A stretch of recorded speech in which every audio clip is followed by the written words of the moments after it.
Welcome to Kenton's videos. Enjoy the video. In this video, I will explain how to use medium rechargeable batteries in Rust.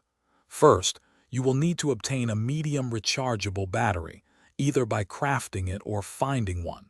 Once you have your battery, place it strategically within your base. Next, connect a power source such as a solar panel or a wind turbine to the battery's input port. This initial setup is crucial for storing energy efficiently. To charge your battery, make sure your connected power source, like a solar panel, is generating enough electricity.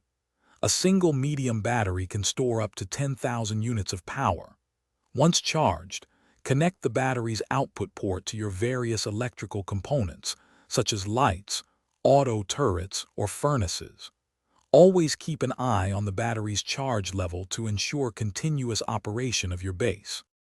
Proper maintenance extends your battery's lifespan and efficiency. Shield your batteries from direct exposure to elements like rain or explosions, which can cause damage. When not in use, consider disconnecting batteries from circuits to prevent passive power drain.